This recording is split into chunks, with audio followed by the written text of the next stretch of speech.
wrap up our three-part series honoring Black History Month by discussing the current civil rights issue dominating our airwaves. Now, the hashtag Black Lives Matter movement started after a handful of unarmed black men were killed by police officers, and many called the protests that ensued the new civil rights movement.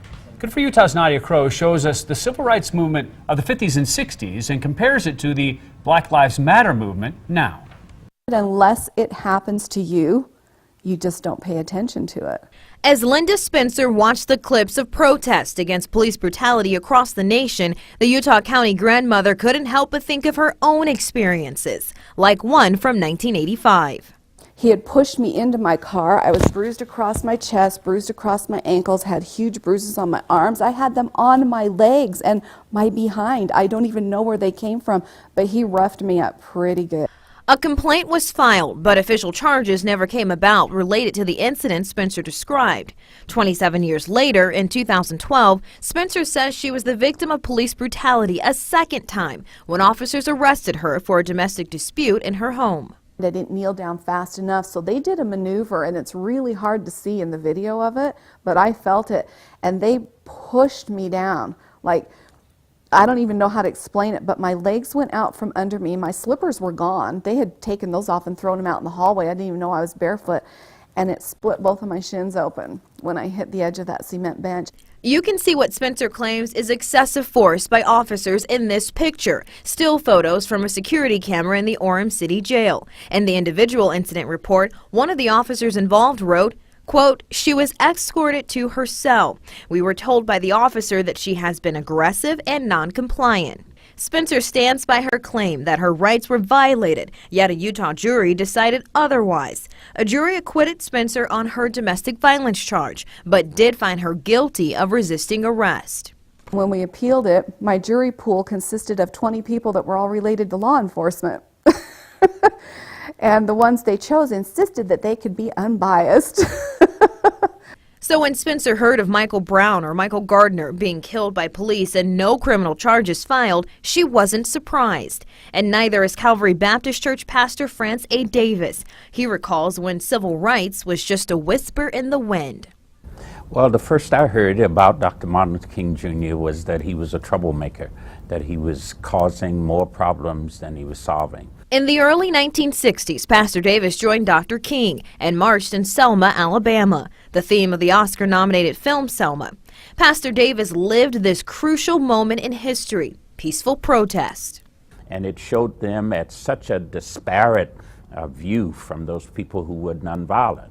And the nonviolence, Dr. King says, was a way of using a knife that would cut without causing blood. Well, if you take a look at the images behind me, you can see how similar the movement of the 1960s is to that of the Black Lives Matter movement of now.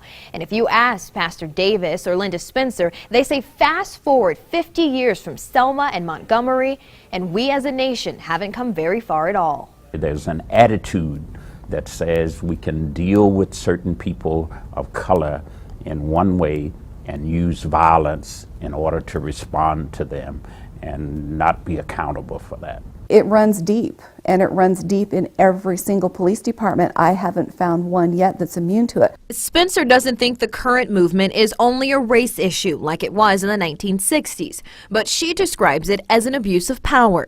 Pastor Davis notes a big difference between the two movements as well. Back then, he says, it was Dr. King or Malcolm X. Now, there are different groups with different agendas. Pastor Davis says unity will present a united front. Together we can make this change. As long as we try to do it as individuals and as separate groups, we'll never get it done. But with more similarities than differences, both Pastor Davis and Spencer work to effect change. The policies we don't know. We don't understand why people behave as they do that are in law enforcement. So we need to understand them, but they also need to understand why we are complaining and why we believe that this is a continual problem that's existed for many years. Pastor Davis is one of the leaders within the Utah Black community that has invited law enforcement to open meetings. That dialogue continued at the request of Salt Lake's NAACP President Janetta Williams at the MLK banquet. We have some responsibility ourselves for the kinds of treatments that we get. how we react to a policeman who pulls us over, for example. What do you do with your hands when a policeman stops? So we have some responsibility ourselves in terms of that. Spencer set up her own nonprofit called Red Shirt Families. Be able to help these families either offset these costs or, depending on the donations we get, pay them off completely so that these families don't have to deal with that in their grief. Through Red Shirt Families, Spencer offers support to Utahns like Darian Hunt's family. Hunt was killed by police officers in Saratoga Springs last year. His death spurred accusations of excessive force.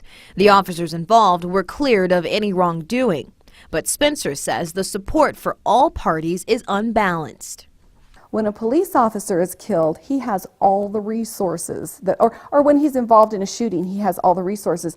The family is compensated, the funeral is paid for.